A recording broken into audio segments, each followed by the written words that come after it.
Darius décida de créer 120 postes de satrape afin de placer dans tout l'Empire des hommes qui représentent son autorité. Il nomma à leur tête 3 surintendants à qui les satrapes devraient rendre leur compte de leurs administrations, de telle manière que personne ne puisse nuire aux intérêts du roi. Daniel était l'un des surintendants. Il surpassait les 2 autres et tous les satrapes par ses capacités exceptionnelles, si bien que le roi avait l'intention de lui confier une responsabilité relative à l'Empire tout entier. Alors, les autres surintendants et les satrapes se mirent à chercher si Daniel avait commis des erreurs en préjudice de l'Empire, mais ils ne purent trouver aucune faute ni aucun manquement, car il était parfaitement honnête. Il n'y avait vraiment rien à lui reprocher. Ces hommes se dirent donc, nous n'aurons aucun motif pour accuser Daniel, à moins de trouver quelque chose en relation avec la loi de son Dieu. Sans tarder, les 2 surintendants et les satrapes se rendirent chez le roi et lui dirent « Longue vie au roi Darius !» Les surintendants de l'Empire, les préfets, les satrapes, les ministres et les gouverneurs ont tenu conseil et proposent au roi de promulguer et publier un décret impérial de la teneur suivante. Durant une période de 30 jours, quiconque adressera une prière à un dieu ou à un être humain autre que le roi lui-même devra être jeté dans la fosse aux lions. Que le roi promulgue donc ce décret et le signe de telle sorte qu'il ne puisse pas être modifié, conformément à la loi des Mèdes et des Perses, qui est irrévocable. Là-dessus, le roi Darius signa le document du décret. Lorsque Daniel apprit qu'un tel décret avait été signé, il regagna sa maison. À l'étage supérieur, il ouvrit les fenêtres orientées vers Jérusalem. C'est là que 3 fois par jour, il se mettait à genoux pour prier et louer son Dieu. Il le fit comme d'habitude. Ses adversaires arrivèrent en hâte et le trouvèrent en train de prier et d'implorer son Dieu. Ils se rendirent donc chez le roi et lui dirent « Le roi n'a-t-il pas signé un décret prévoyant que, durant une période de 30 jours, quiconque adresserait une prière à un dieu ou à un être humain autre que le roi lui-même devrait être jeté dans la fosse aux lions ? C'est effectivement la décision qui a été prise, répondit le roi. Conformément à la loi des Mèdes et des Perses, c'est irrévocable. Eh bien, Majesté, reprit ces hommes, Daniel, l'un des déportés du pays de Juda, n'a de respect ni pour toi, ni pour le décret que tu as signé 3 fois par jour, il prie son Dieu. Lorsque le roi entendit ces paroles, il en fut profondément chagriné et se mit en tête d'épargner Daniel. Jusqu'au coucher du soleil, il chercha un moyen de le sauver. Mais les adversaires de Daniel ne tardèrent pas à revenir et dire au roi « Le roi sait bien que selon la loi des Mèdes et des Perses, le décret est un règlement promulgué par lui, ne peut pas être modifié. » Alors, sur un ordre du roi, on emmena Daniel et on le jeta dans la fosse aux lions. Le roi lui dit « Seul ton Dieu, que tu sers avec tant de persévérance, pourra te sauver. » On apporta une pierre qu'on plaça sur l'ouverture de la fosse. Le roi y appliqua son cachet personnel, de même que le cachet des hauts fonctionnaires, afin que personne ne puisse modifier la situation de Daniel. Le roi regagna ensuite son palais pour la nuit. Il refusa toute nourriture, et bien qu'il n'arrivât pas à dormir, il refusa aussi tout divertissement. Dès les premières lueurs de l'aube, le roi se leva et se rendit en hâte à la fosse aux lions. Tandis qu'il en approchait, il appela Daniel d'une voix affligée. « Daniel, serviteur du roi, du Dieu vivant, est-ce que ton Dieu, que tu sers avec tant de persévérance, a pu t'arracher aux griffes des lions ?» Daniel répondit « Longue vie au roi. Oui, mon Dieu a envoyé son ange fermer la gueule des lions et ils ne m'ont fait aucun mal.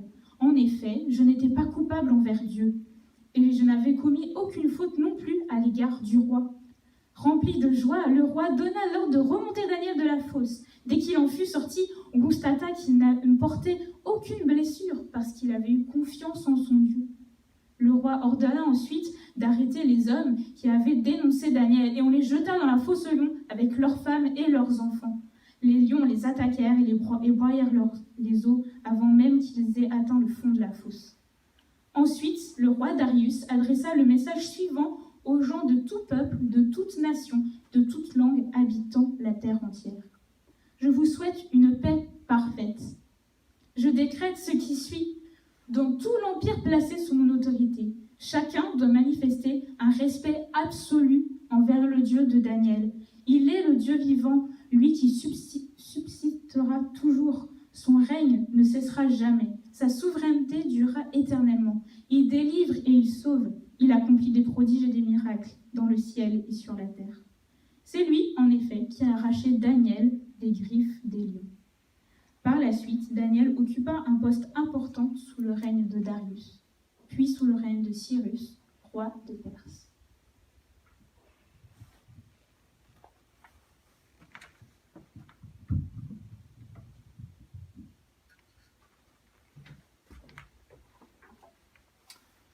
J'ai blagué tout à l'heure, je disais, j'imagine quand les ennemis de Daniel sont tombés dans la fosse aux lions, les lions, ils les croquent et ils disent « c'est croquant !» Et non, mais il y a des arêtes. Bienvenue si vous êtes parmi nous. Je vais vous inviter toujours à lire donc, le bulletin de l'Église. Donc, il y a un petit changement dans les programmations de choses. Vous recevez donc le bulletin si vous êtes abonné au mail de l'Église par MailChimp. Et si vous le désirez, vous pouvez vous abonner au mail de l'Église en allant sur unenouvelle-église.fr, inscrivez-moi. Là, vous rentrez vos coordonnées, votre email, et vous recevrez ensuite la liste de l'Église. Sachez qu'on enverra simplement les communications de l'Église uniquement aux personnes qui mettent toutes leurs coordonnées, leur adresse et leur téléphone y compris, pour des questions de sécurité, puisque dimanche dernier, nous avons eu la surprise d'avoir un inconnu qui a pris le contrôle du culte et qui nous a mis une musique de son choix. Donc dorénavant, le bulletin se trouvera dans les communications que vous recevez, ainsi que donc les notes du message. Pour prendre note du message, particulièrement, j'ai mis un bandeau vert en haut, comme ça vous savez que c'est les notes du message. Si vous avez reçu le mail de l'Église, vous pouvez soit télécharger la pièce jointe avec le mail, soit simplement appuyer sur le bouton qui vous permet de le télécharger du site web.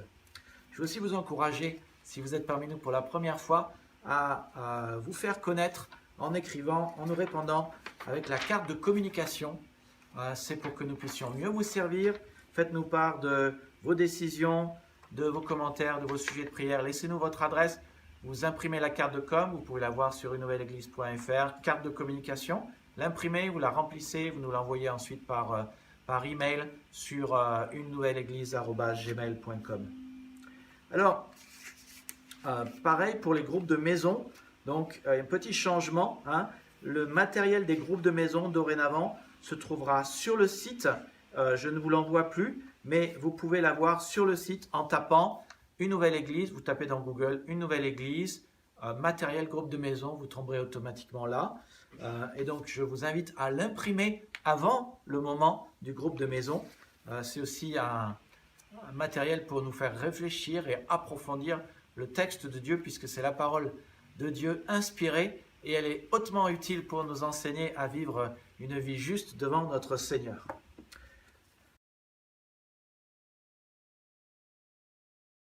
Donc, qu'est-ce que nous apprenons dans ce texte? Et quelles leçons Dieu veut-il nous enseigner? Je crois que c'est assez simple. Quand le gouvernement nous interdit de faire la volonté de Dieu, nous devrions être fidèles à Dieu. Nous devrions toujours nous rappeler de savoir qui est le plus fort, qui a le pouvoir de nous relever, et lui faire confiance, car il a délivré Daniel de la fosse aux lions. Alors, c'est vrai qu'on pourrait réfléchir et se dire, mais le sujet du jour est plutôt actuel, n'est-ce pas? Dans un État, aux États-Unis, le gouverneur vient d'interdire aux églises de chanter le dimanche matin. Alors que Dieu nous dit qu'il veut notre adoration et que notre adoration passe par des chants et qu'il veut qu'on chante et qu'on le loue. Il habite au milieu de la louange et dans sa maison, il souhaite qu'on l'adore. En France, on nous a interdit de nous réunir. La Bible dit de ne pas abandonner notre assemblée. Le gouvernement dit ne vous rassemblez plus, abandonnez votre assemblée et nous ne nous rassemblons plus. Alors la question que nous avons à nous poser, c'est de savoir si nous nous tiendrons debout pour Dieu et si nous tiendrons debout et fort pour lui. Et la question à nous poser, c'est de savoir qui est le plus puissant, qui établit un roi, qui abaisse, qui relève, qui garantit la vie éternelle et abondante, et qui sauve de la fosse au lion. Si on nous interdit d'adorer Dieu, de le prier, de le chanter, de nous réunir, la question c'est si nous allons obéir à l'État ou aux lois, ou si nous allons braver ce qui est interdit et faire ce que Dieu demande. Voilà, alors excusez-moi d'avoir jeté un pavé dans la mare, mais on avait de toutes les façons prévu aujourd'hui de faire Daniel 6, et c'est le sujet de Daniel 6. Alors ce dont Daniel 6 nous parle, eh bien, il nous parle d'abord de la 8e épreuve de Daniel. Dans le chapitre précédent, Balthazar a promu Daniel parce qu'il lui a dit la vérité. Balthazar, dans la nuit, a perdu sa vie et son royaume. Le royaume est passé à Darius le Mède qui rembauche Daniel. Daniel a survécu à 3 gouvernements, il a aux environs de 80 ans. Chaque fois, chaque test, chaque épreuve, Dieu est là. Daniel reste fidèle. Et chaque fois, Dieu intervient de manière miraculeuse et à chaque fois, Dieu lui donne de la promotion. Daniel se distingue tout au long des chapitres que nous lisons et à chaque fois, Daniel a cette promotion, il a un meilleur poste et ça, là, ça nous concerne aussi parce que je pense que chacun de nous, nous voulons bien de la promotion. Parce que je ne veux pas forcément monter en grade, quoique ce n'est pas forcément un péché de vouloir monter en grade, mais je pense qu'aucun de nous ne dirait que dans 1 an, il veut être là où il est aujourd'hui. On veut grandir en maturité, on veut mieux vivre les choses, on aimerait que notre vie devienne meilleure. Et ça, c'est avancer, et avancer avec Dieu. Et avancer avec Dieu, c'est ce que j'appelle la promotion du Seigneur. C'est lui qui décide comment il promeut, c'est lui qui décide comment on avance, c'est lui qui décide de beaucoup de choses. Mais alors, ça, la question qu'on peut se poser en lisant Daniel 6, c'est pourquoi est-ce que Daniel n'en finit pas d'être promu? Pourquoi est-ce que Daniel n'en finit pas d'être promu? Eh bien, je vois 3 raisons.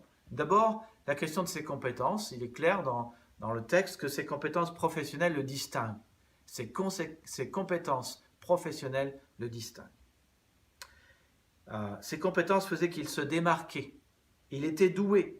Daniel 6,4 dit « Il surpassait les 2 autres et tous les satrapes par ses capacités exceptionnelles, si bien que le roi avait l'intention de lui confier une responsabilité relative à l'empire tout entier. » Donc le texte de Daniel 6, qui vient d'être lu par Anor, nous dit que Darius avait conquis son nouveau royaume, il procède à une réorganisation, il organise son royaume en 120 régions, gouvernées par 120 satrapes, et il voulait mettre 3 superintendants à la tête de ces 120 satrapes, et Daniel était l'un d'entre eux. Donc Daniel est l'un des 3 plus puissants dans le royaume après Darius. Peut-être que Daniel était ministre de l'Intérieur ou Premier ministre, on ne sait pas. En tout cas, on doit se poser la question, comment Daniel faisait pour être si fort, si intelligent et si smart? Alors il y a plusieurs raisons. D'abord, il craignait Dieu, et la Bible dit que la crainte de l'Éternel, c'est le commencement de la sagesse. C'est quand on respecte Dieu, qu'on apprend de lui, on le respecte en l'apprenant à le connaître davantage. Quand on apprend à le connaître davantage, on le respecte davantage. Et quand on apprend à le connaître et qu'on le respecte davantage, c'est la source de la sagesse et de l'intelligence. Une deuxième raison que nous lisons dans les autres chapitres de Daniel, c'est qu'il avait l'esprit des dieux. Alors ça, je pense que c'est de manière babylonienne pour parler à la fois du fait qu'il avait l'esprit de Dieu et une intelligence de Dieu. Et puis, si Daniel était un si bon dirigeant, c'est aussi qu'il n'a jamais cessé d'apprendre. All leaders are learners, et tous les dirigeants, les bons dirigeants sont des apprenants. Et il est resté un étudiant toute sa vie. Il a d'abord étudié la langue du pays, la culture du pays, la nourriture du pays. Il a reçu une éducation dans le pays. Il a été un étudiant constant. Et ce qui est intéressant de voir dans Daniel 6, c'est que Daniel a 80, 82, peut-être 85, probablement aux alentours de 82. Et c'est intéressant de voir, c'est que quand vous êtes, par exemple, gymnaste, vous êtes une jeune femme, vous arrivez au sommet de votre gloire vers 17-18 ans. Quand vous êtes footballeur, vous arrivez au sommet de votre gloire vers 27-30 ans. Mais quand vous apprenez du Seigneur, il n'y a pas de limite, il n'y a pas de sommet de votre forme. Vous pouvez, même à 82 ans, toujours ne pas être à la retraite et être un instrument dans les mains du Seigneur. Donc, ses compétences professionnelles le distinguaient et son caractère le faisait sortir du lot. Et ce n'est pas une question simplement de compétences professionnelles, mais aussi de caractère. Et notez que dans la vie, tout n'est pas une question de compétences. C'est aussi une question de caractère. On parle de cela dans les églises aussi. Parfois, les gens pensent que s'ils ont le don, ça suffit. Non, c'est le don, il faut être doué, et la maturité. Daniel était un homme qui avait de la maturité. Il était intègre, il était généreux, pieux, attaché à Dieu, bon, vrai, droit, fidèle, robuste, fort, vigoureux. Il est vraiment notre exemple d'homme inébranlable. Il aimait même ses ennemis jusqu'à leur dire la vérité. Et donc, dans notre texte, nous lisons au verset 5, « Alors les autres intendants, les satrapes, se mirent à chercher si Daniel avait commis des erreurs au préjudice de l'Empire, mais ils ne purent trouver aucune faute ni aucun manquement, car ils étaient parfaitement honnêtes. Il n'y avait vraiment rien à lui reprocher. Il n'a fait aucune erreur, aucune faute, aucun manquement. J'aimerais pouvoir en dire autant de moi, parce que moi, je ne suis pas là. Pas d'étonnement que lui, il était toujours promu. Moi, si jamais j'avais un gars comme ça dans l'église, je l'embaucherais immédiatement. Avant que quelqu'un d'autre ne l'embauche. Parce que les gars comme ça, ils ne restent pas sur le marché longtemps. Donc, il était irréprochable de par son caractère. Et donc, ses collègues ont commencé un travail de sape. Ils commencent à construire un piège.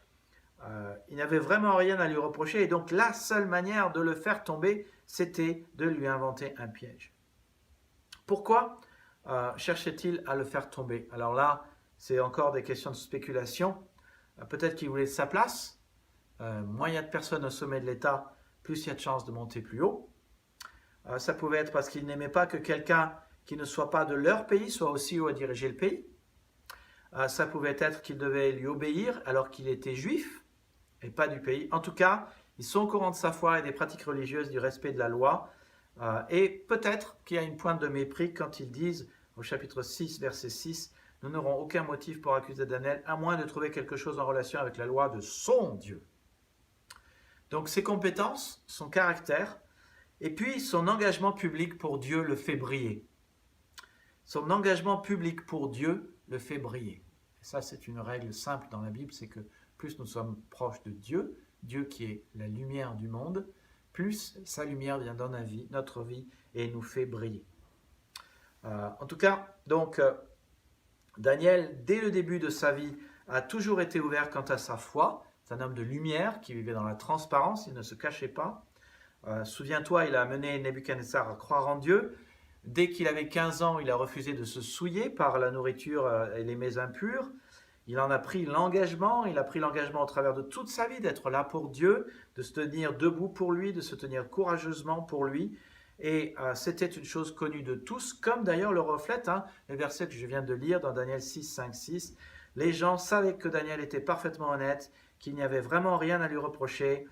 Ces hommes se dirent donc, nous n'aurons aucun motif pour accuser Daniel, à moins de trouver quelque chose en relation avec la loi de son Dieu.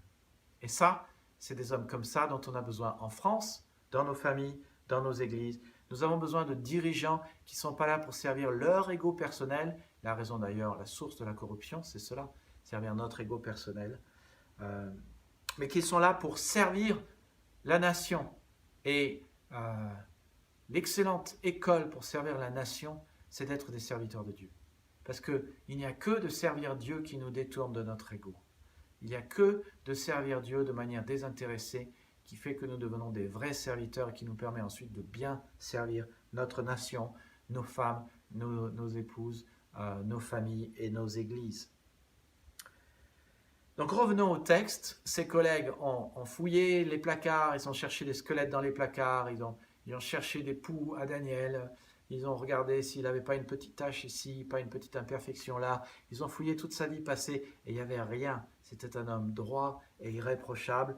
Ils n'arriveront donc pas à le faire tomber, sauf si lui tendent un piège. Et donc, ses collègues n'ayant rien trouvé, ils cherchent à piéger Daniel. Et nous lisons au verset 7, que sans tarder, les deux surintendants et les attrapes se rendirent chez le roi et lui dirent « Longue vie au roi Darius !» Que font-ils ici? Eh bien, ils le flattent. Ils sont en train de dire « Darius, tu es tellement un grand roi, tu es tellement super, c'est un tel privilège de t'avoir comme roi et on profite vraiment de ton règne et de ta sagesse et de ton gouvernement et puisses-tu vivre longtemps car franchement c'est dans notre intérêt. » Ça me fait penser à la fable du corbeau et du renard. Vous connaissez? Maître corbeau tenait dans son bec un fromage, et Maître renard, par l'odeur alléchée, lui tint à peu près ce langage. Et un peu plus tard dans la fable, La Fontaine dit « Apprenez que tout flatteur vit aux dépens de celui qui l'écoute. » Donc il flatte Darius pour obtenir quelque chose de Darius. Comme quand on te flatte, c'est toujours pour obtenir quelque chose de toi. Que veulent-ils? Eh bien c'est dit, les surintendants de l'Empire, préfets, satrapes, ministres, gouverneurs ont tenu conseil et proposent au roi de promulguer et publier un décret impérial de la teneur suivante. Durant une période de 30 jours, quiconque adressera une prière à un dieu ou à un être humain autre que le roi lui-même devra être jeté dans la fosse aux lions. Que le roi promulgue donc ce décret et le signe de telle sorte qu'il ne puisse pas être modifié conformément à la loi des Mèdes et des Perses qui est irrévocable. Là-dessus, le roi Darius signa le document du décret. Donc souviens-toi, c'est un piège envers Daniel. Il manipule le roi pour refermer ce piège sur Daniel et il se sert du roi. La manipulation, c'est utiliser quelqu'un d'autre pour faire ce que nous aimerions qu'il fasse. À l'époque, ils avaient plusieurs dieux et la question de qui était adoré était probablement pas si importante pour eux. Mais ça l'était pour Daniel et il s'attaque à ce qui est important pour Daniel. Et il propose 30 jours de prière à Darius. Alors, quelles sont les options qui s'offrent à Daniel? Quelles sont les options qui s'offrent à Daniel? Eh bien, tout le monde va obéir, tout le monde va prier Darius, mais donc Daniel a 6 choix devant lui. D'abord, il pourrait accepter ce décret et faire semblant de prier le roi pendant 30 jours. Ça serait se couler dans le mouvement, aller avec l'air du temps, faire semblant, comme ça il ne serait pas remarqué. Deuxième option, faire comme on fait en France, protester publiquement. Vous descendez dans la rue avec pancarte, banderole et vous dites « Je ne prierai pas Darius ». Le seul problème, c'est qu'il n'est pas dans une démocratie mais dans une dictature et la loi ne peut pas être révoquée. Troisième option, il demande une audience privée au roi. Il est aimé du roi, il fait partie de ses favoris, mais encore une fois, le roi n'avait pas le pouvoir de révoquer la loi. Quatrième, il pourrait ne pas prier pendant 30 jours, ni Darius, ni Dieu. Pendant 30 jours ainsi, il ne désobéirait pas à la nouvelle loi. Mais Dieu a dit, tu n'adoreras pas d'autre Dieu devant ma face. Ce qui en substance veut dire, tu m'adoreras moi seul. Et prier Dieu, c'est adorer Dieu. Prier, c'est rendre à Dieu ce qui lui est dû. Ne plus prier Dieu serait ne plus l'adorer. Il aurait pu se faire, il aurait pu dire, pendant 30 jours, je vais adorer Darius, mais je ne vais plus prier Dieu. Mais il ne le fait pas. Juste pour dire, il y a quand même des similitudes. D'abord, on nous dit, bon, vous allez, le confinement, l'église ne se rencontrera pas pendant 15 jours. Puis c'est de nouveau prolongé pendant 15 jours. Et on nous dit, les rencontres sont interdites. Le décret ministériel nous dit, les rencontres sont interdites.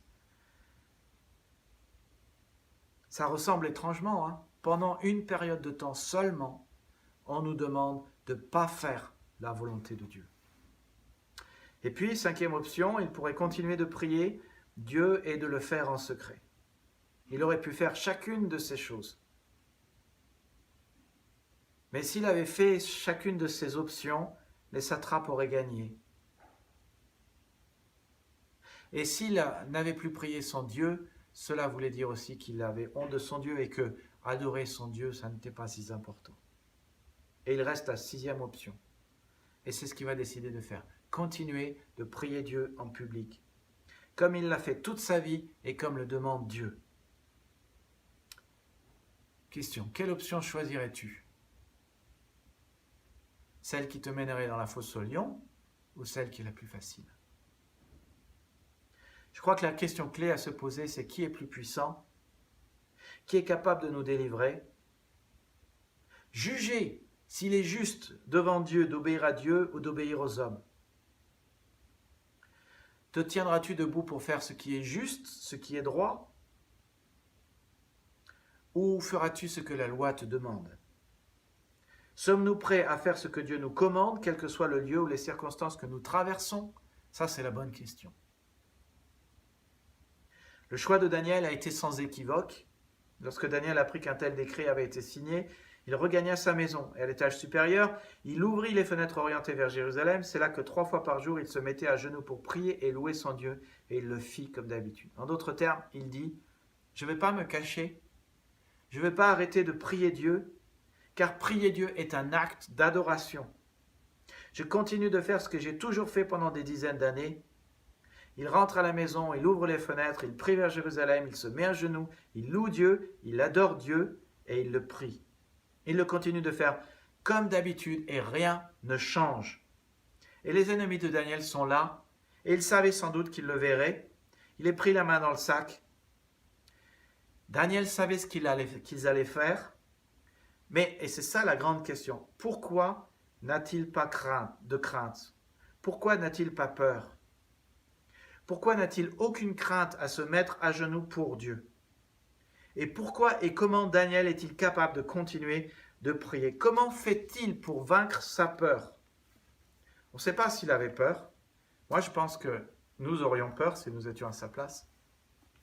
Et donc, il y a toute la question à se poser et que je vous propose de discuter tout à l'heure après le culte, de revenir en Zoom pour creuser ces questions ensemble. Comment vaincre nos peurs et être une personne courageuse? Alors, 3 remèdes simples qu'on peut sans doute apprendre de la vie de Daniel. D'abord, une chose qui aide à vaincre nos peurs et être une personne courageuse, c'est qu'il s'est souvenu que Dieu a toujours été fidèle dans son passé. Il a traversé 7-8 tests et épreuves. À chaque fois, il n'a pas reculé. Il s'est tenu debout pour la vérité, pour Dieu. Chaque fois, Daniel a répondu par oui. Chaque fois, Dieu a pris soin de lui à un tel point qu'il a eu une promotion. Et c'est ce que Daniel résume en fait à la fin du chapitre sur sa vie. Il dit, il délivre, il sauve, il accomplit des prodiges et des miracles dans le ciel et sur la terre. Et Daniel se souvient certainement de son engagement à ne pas se souiller et comment Dieu l'a délivré. Daniel se souvient du premier rêve avec la statue qu'il a interprétée alors que tout le monde était menacé de mort et comment Dieu lui a expliqué le rêve. Il se souvient qu'on a demandé à ses 3 amis d'adorer la statue de Nebuchadnezzar et comment Dieu les a secourus dans la fournaise ardente par son ange. Il se souvient du rêve que Nebuchadnezzar a eu et de l'avertissement et comment Dieu l'a relevé. Et il se souvient de l'avertissement qu'il a donné au roi au petit-fils de Nebuchadnezzar, de mettre un bémol à son orgueil, et de Balthazar qui n'a pas fait, qui a perdu sa vie. Chaque fois, il a fait ce qui était juste et chaque fois, Dieu était là et Dieu a été fidèle. Il a manifesté sa présence, il a fait un miracle. Et pourquoi maintenant ça serait différent? Est-ce que le Dieu d'hier, ce n'est pas le Dieu d'aujourd'hui et de demain? Est-ce que Dieu est différent? Dieu secourt les siens. Dieu est notre espérance. Et Dieu écrasera aussi la bête. C'est le chapitre 7 de Daniel. Donc il s'est souvenu que Dieu a toujours été fidèle dans son passé et il parlait à Dieu 3 fois par jour. 3 fois par jour, il se mettait à genoux pour prier et louer Dieu. Et je ne sais pas, mais est-ce que tu penses que si tu priais 3 fois par jour pendant 80 années de ta vie, tu serais plus fort? Est-ce qu'une prière 3 fois par jour ne te donnerait pas plus d'assurance en Dieu pour faire ce qui est juste et pour braver les dangers?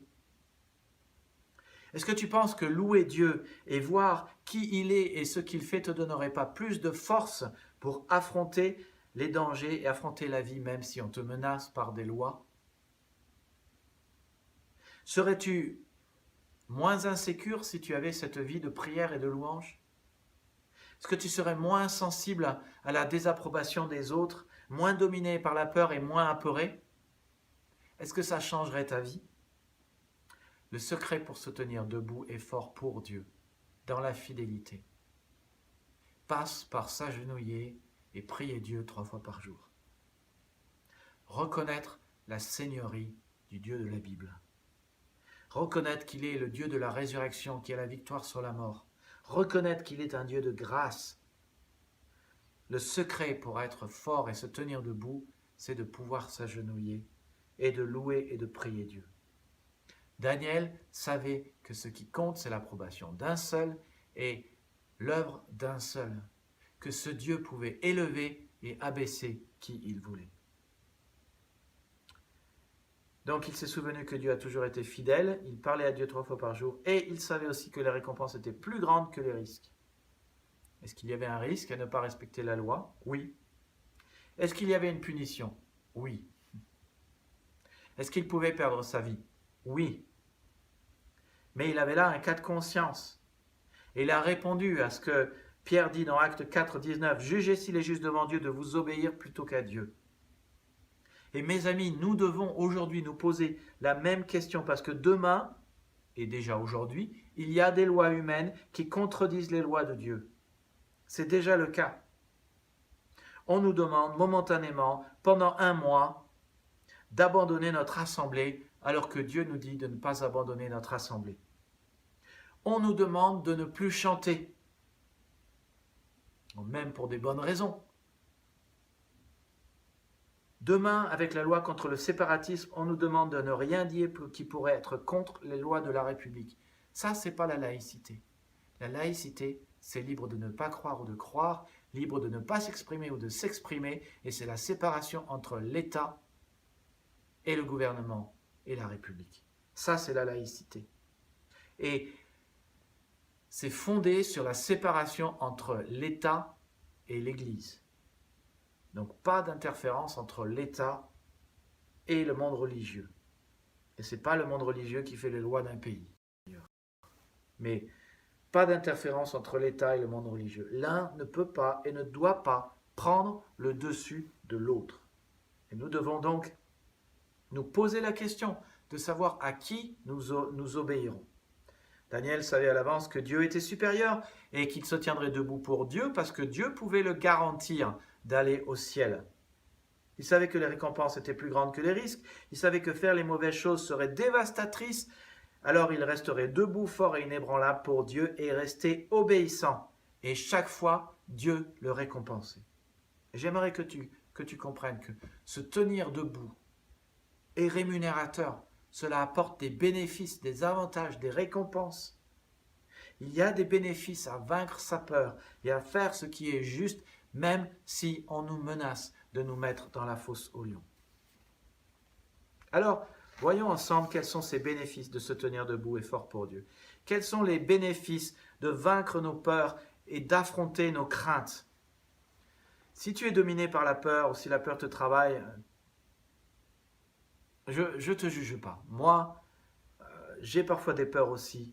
La peur est un mécanisme de défense, c'est un réflexe psychologique légitime.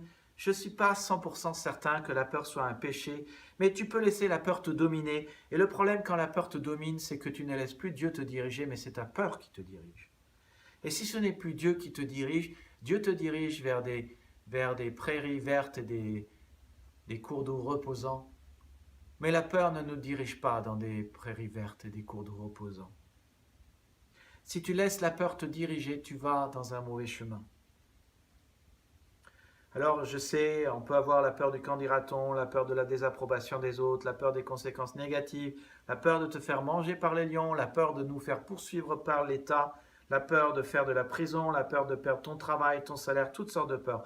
Mais un des secrets pour vaincre la peur, c'est de compter sur Dieu. Alors, il est dit qu'il y a 360 passages dans la Bible pour nous aider avec la peur. Ce sont des promesses pour nous aider à vaincre la peur. Mais un des passages qui parle de la peur et de vaincre la peur, c'est Josué 1,9. Alors, on se souvient tous que du temps de Josué, quand les 12 espions sont allés visiter le pays de Canaan, 10 sont revenus, la peur au ventre, disant « Il y a des géants qui habitent dans ce pays, on n'y arrivera jamais. » Et ils ont eu la peur et ils ont découragé tout le peuple. Et puis il y avait deux espions différents qui s'appelaient, et il y avait Josué, Josué en faisait partie. Et Josué disait, mais non, avec l'aide de l'Éternel, on va y arriver.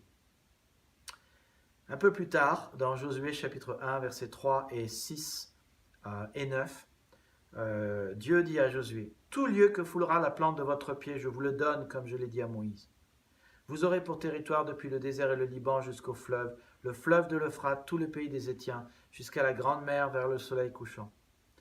Nul ne tiendra devant toi tant que tu vivras, je serai avec toi comme j'ai été avec Moïse, je ne te délaisserai point, je ne t'abandonnerai point. Fortifie-toi et prends courage, car c'est toi qui mettras ce peuple en possession du pays que j'ai juré à leur père de leur donner. Ne t'ai-je pas donné cet ordre, fortifie-toi et prends courage? Ne t'effraie point, ne t'épouvante point, car l'Éternel, ton Dieu, est avec toi dans tout ce que tu entreprendras. Alors, dans ce texte, qui pourrait d'ailleurs, on pourrait s'attarder, et c'est mon but de s'attarder un petit peu sur ce texte pour parler de peur. Qu'est-ce que finalement ce texte nous dit? La première chose qu'il nous dit, c'est compte sur Dieu. Ça, c'est vraiment le secret pour prendre possession de la terre promise que Dieu a prévue pour toi. Et par terre promise, je ne suis pas en train de dire que nous devons avoir un espace géographique pour nous chrétiens, mais je spiritualise ce terme en disant que Dieu a une volonté, un plan pour toi, et que si tu comptes sur Dieu, tu pourras rentrer dans ce plan. La terre promise, ce n'est pas une terre que nous avons nos rêves par notre propre imagination. C'est la terre que Dieu a promise pour nous. Ce qu'il souhaite faire de nous et de notre personne. Donc tu comptes sur Dieu. Ensuite, tu comptes sur ses promesses. Note, il y a une promesse ici. Tout lieu que foulera la plante de ton pied, je te le donne. Mais il y a aussi, je ne te délaisserai pas. Je ne t'abandonnerai pas. Il y a une promesse. C'est toi qui mettras ce peuple en possession du pays. Et il dit, l'Éternel, ton Dieu, est avec toi dans tout ce que tu entreprendras. Donc, compte sur les promesses de Dieu, compte sur la présence de Dieu. Et voilà un autre secret pour vaincre ta peur qui est exprimé dans ce verset. Maximise ce que tu auras, si tu vaincres ta peur, et minimise ce que tu vas perdre. Maximise ce que tu vas avoir. Pense aux avantages de ne pas faire ce que te dicte ta peur et aux avantages de faire ce qui est juste aux yeux de Dieu. Enfin, et c'est le quatrième secret pour vaincre ta peur et qui est dit aussi dans ce texte. Dieu le dit, ne t'effraie point et ne t'épouvante point. Mais l'autre chose qui est dit, c'est tout lieu que foulera la plante de ton pied, je te le donne. Donc pour vaincre ta peur, il faut que tu dises non à la peur. Il faut que tu dises, d'accord, je ne vais pas m'effrayer. Mais tu vois, ça passe par une parole, il faut se le dire. Je ne vais pas avoir peur, je ne vais pas m'effrayer.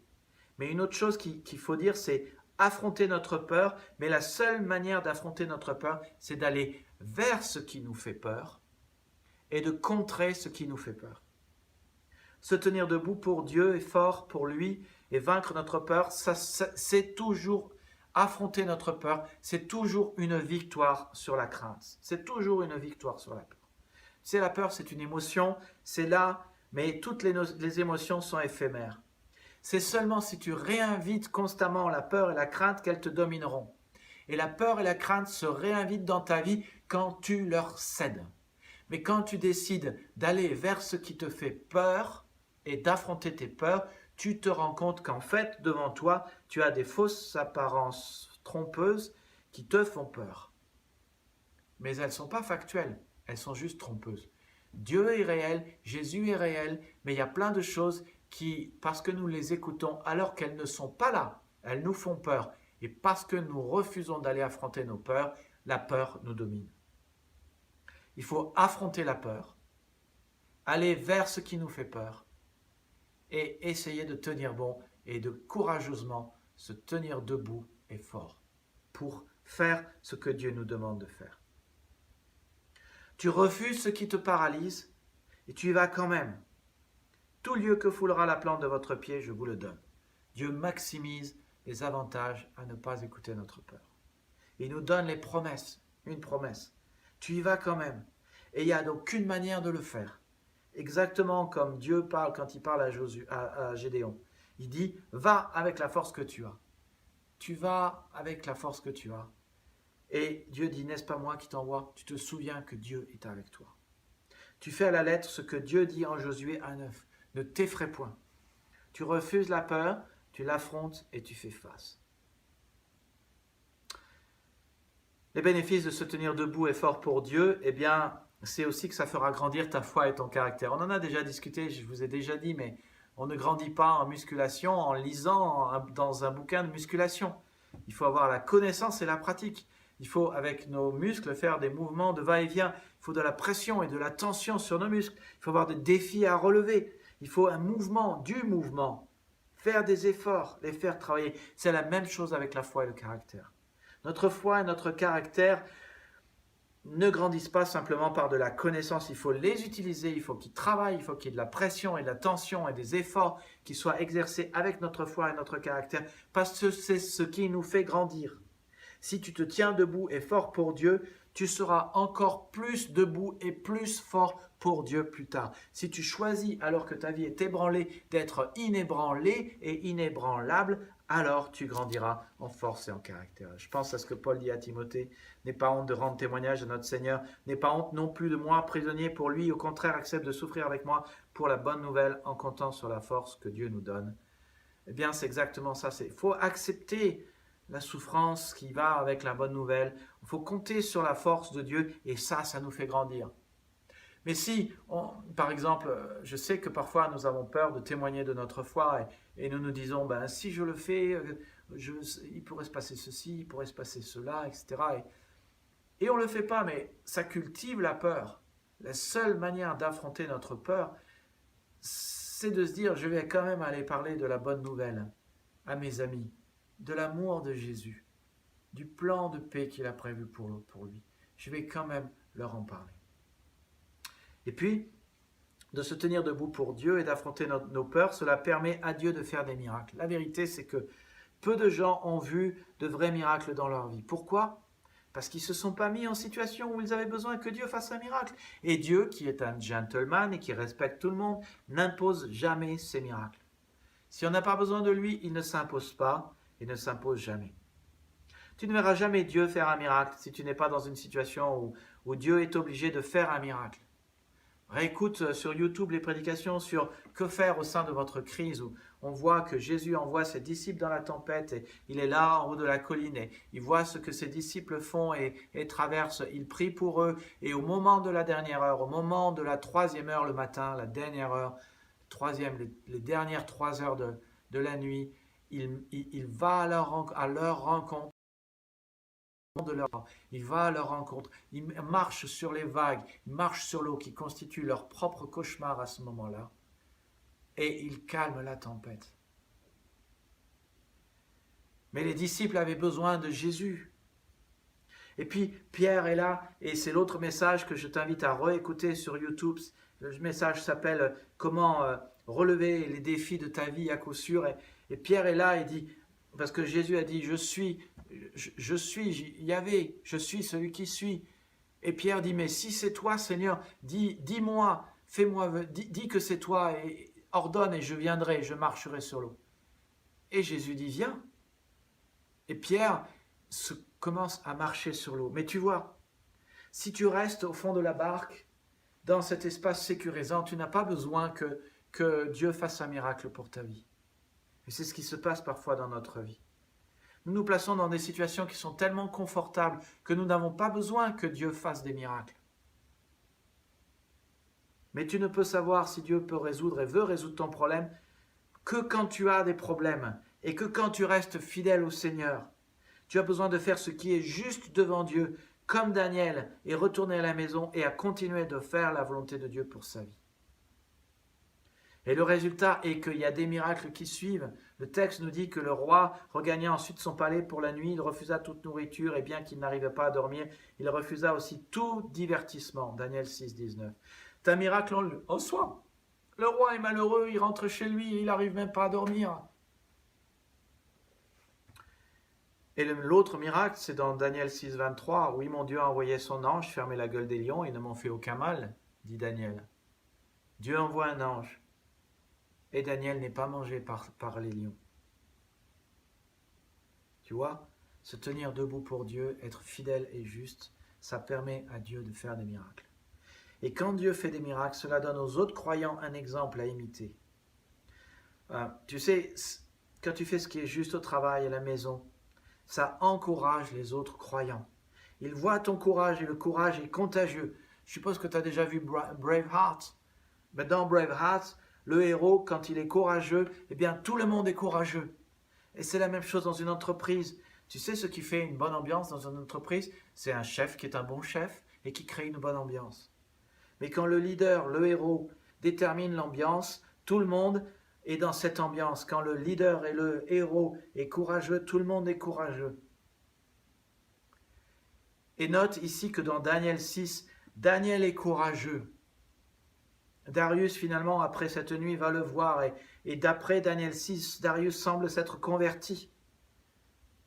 Et le courage de Daniel semble avoir rempli Darius aussi de courage quand finalement il ose contrer la loi des Mèdes et des Perses et les 120 satrapes pour proclamer ce qui doit être proclamé. Je cite versets 27 et 28. « Dans tout l'empire placé sous mon autorité, chacun doit manifester un respect absolu envers le Dieu de Daniel. Il est le Dieu de vivant, celui qui existera toujours. Son règne ne cessera jamais, sa souveraineté durera éternellement. Il délivre et sauve. Il accomplit des prodiges et des miracles dans le ciel et sur la terre. C'est lui en effet qui a arraché Daniel aux griffes des lions. » Quand Dieu agit et fait des miracles, et quand nous sommes courageux, ça donne aux gens le courage, aux autres dans l'Église, aux autres chrétiens, ça donne le courage d'être courageux. Enfin, se tenir debout pour Dieu te donnera une récompense dans l'éternité. Jésus l'a dit, Matthieu 5, 11, 12. « Heureux serez-vous lorsqu'on vous outragera, qu'on vous persécutera, qu'on dira faussement de toutes sortes de mal à cause de moi. Réjouissez-vous et soyez dans l'allégresse, parce que votre récompense sera grande dans les cieux, car c'est ainsi qu'on a persécuté les prophètes qui ont été devant vous, avant vous. » Donc tu seras récompensé. Mais n'oublie jamais ces 5 bénéfices. C'est se tenir debout et fort et courageux pour Dieu, être fidèle, ça sera toujours une victoire sur la crainte, cela fera grandir ta foi et ton caractère, cela permettra à Dieu de faire des miracles, cela donnera aux autres croyants un exemple à imiter et ça te permettra d'avoir des récompenses dans l'éternité. J'aimerais conclure mon message tout simplement en disant que souvenons-nous que nous avons un héros qui a été courageux.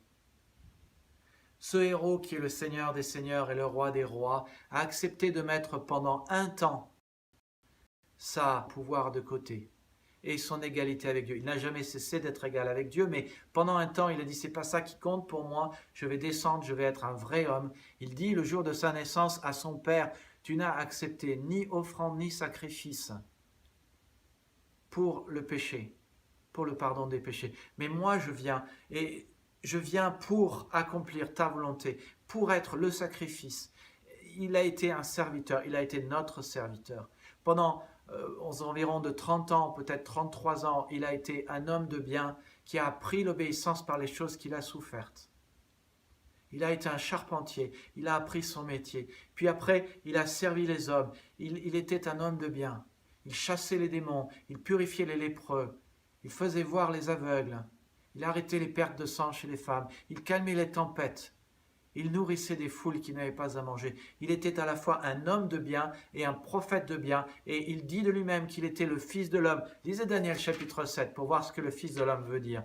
Le Fils de l'homme, c'est celui qui un jour écrasera la bête, qui écrasera les royaumes. Il viendra avec son royaume inébranlable.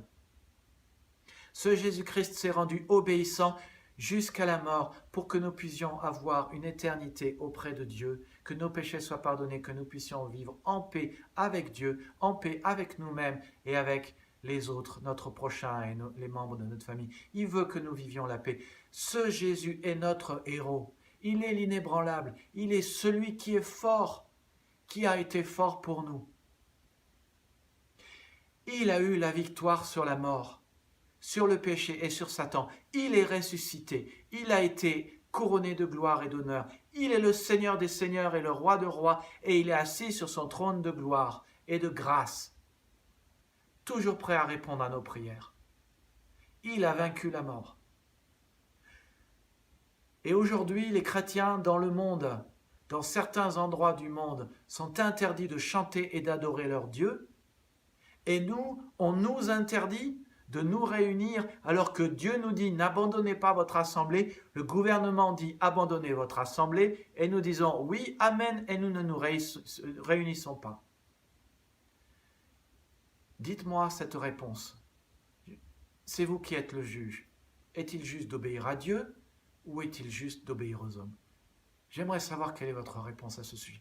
Envoyez-moi un SMS 06 28 20 30 65. Moi je vous dis une chose. Je sais, c'est un pavé dans la mare, Mais si le gouvernement, après le 1er décembre, ne nous permet pas de nous réunir, moi je serai là le dimanche à 16 h à faire ce que Dieu dit que je dois faire. Et je vous invite à me rejoindre. Et c'est vous qui déciderez. Je vous invite à prier. Seigneur, je sais que ce que je dis, c'est un pavé dans la mare. Mais tu es le Dieu de la résurrection, de la vie. Tu es le Dieu qui délivre. Tu as délivré Daniel de la fosse au lion et ses 3 amis de la fournaise ardente. Et moi je crois, Seigneur, qu'il est préférable de t'obéir que d'obéir à l'État. Je prie, Seigneur, que les chrétiens se lèvent, unis sous ton regard, convaincus que quand nous faisons ce qui est juste, tu fais ce qui est juste. Convaincus que tu es le Dieu qui peut nous délivrer de la fournaise ardente et de la fosse au lion. Convaincus que nous devons nous tenir debout courageusement pour toi, même en vainquant nos peurs. Seigneur, nous te prions, et je te prie pour que tu parles au cœur de notre Église, de chaque chrétien, et au cœur de chacun. Et je te prie, Seigneur, pour que tu nous rendes forts. Seigneur, nous voulons croire que de passer une vie de prière et d'être à genoux devant toi, de reconnaître ta seigneurie, et de passer une vie de louange, c'est-à-dire une vie qui regarde à qui tu es.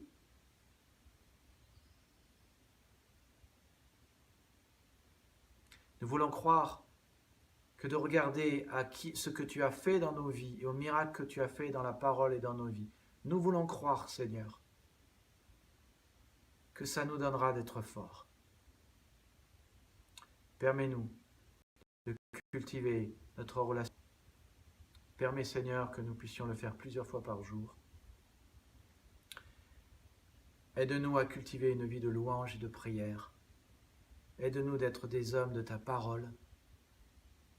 Aide-nous, Seigneur. Et nous prions bien sûr, Seigneur, pour que tu éradiques le Covid de la planète, de notre France. Nous prions, Seigneur, que ta bénédiction soit sur notre Premier ministre, le ministre de l'Intérieur, notre Président. Donne leur sagesse et discernement afin que nous puissions vivre une vie tranquille et paisible. Une vie pieuse et honnête. Permets, Seigneur, que nous soyons toujours libres de t'adorer et que nous puissions toujours jouir de cette liberté de religion, cette liberté de t'aimer et de te rencontrer. Seigneur, nous voulons reconnaître et confesser que ta volonté, c'est que ce n'est pas d'abandonner notre assemblée. Ta volonté, c'est que nous soyons une église. Une église veut dire, ecclésia veut dire ceux qui sont appelés hors d'eux. Ta volonté, c'est que nous soyons une assemblée. Tu dis dans ta parole que quand les brebis sont toutes seules hors du troupeau, elles sont en danger. Ta volonté, c'est que nous soyons ensemble, combattant pour la foi de l'Évangile, d'une même âme, d'un même esprit, d'une même foi, d'une même voix.